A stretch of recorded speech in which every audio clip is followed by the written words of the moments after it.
kemudian kesukaran, dan mengakhiri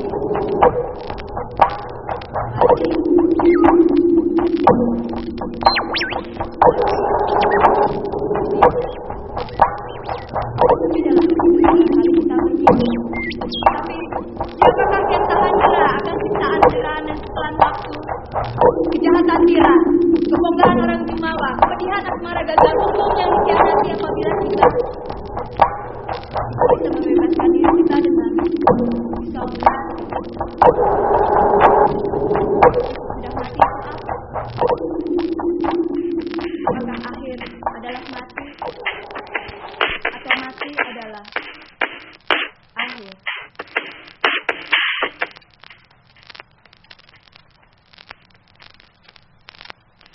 Halo, kalian semua baik-baik saja kan? Ya, bentar. Nah, sekarang saya baik-baik saja.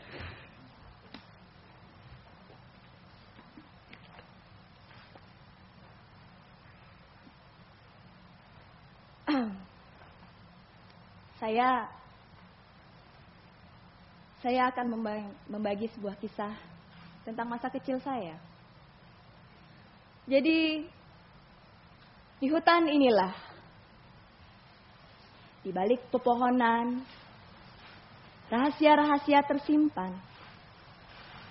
Rahasia dialirkan air sampai ke kolam, tak mungkin kembali selain melalui puisi.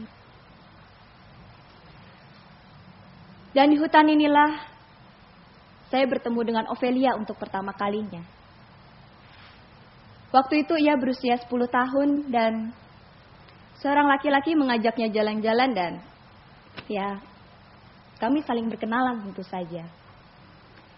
Tapi laki-laki itu, saya sedikit janggal dengan laki-laki itu.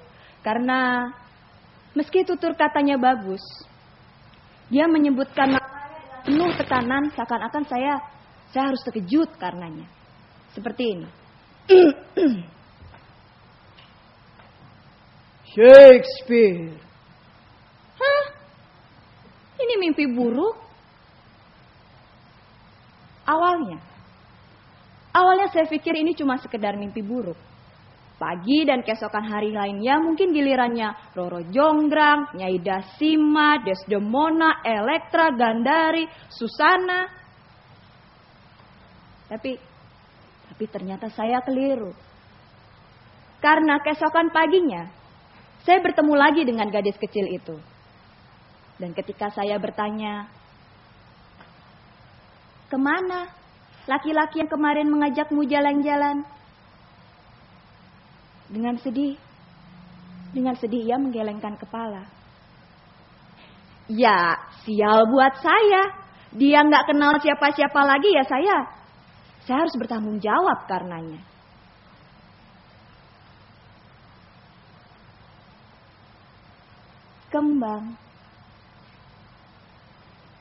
Kembang di lembah yang gersang itu tumbuh mengatasi musim dan menjadi saksi persahabatan kami, saya dan Ophelia.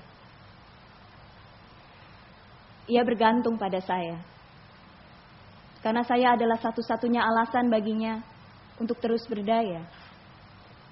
Tapi saya juga bergantung padanya. Sama seperti kembang di lembah yang gersang itu bergantung pada musim. Dan kami berdua menjadi sepasang bocah yang tidak terpisahkan.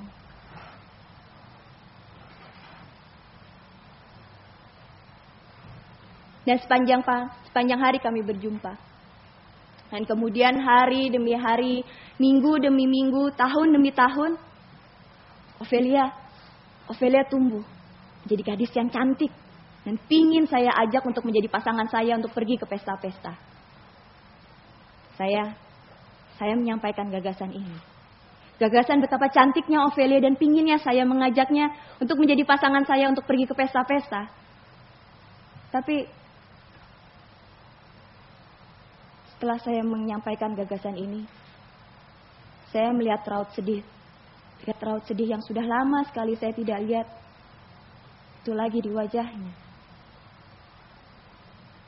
Dan ketika saya bertanya, Ofelia, kenapa kamu bersedih?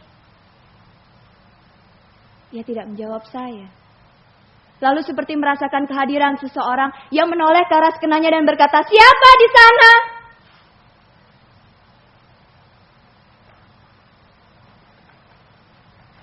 Tidak ada siapa-siapa, Ofelia.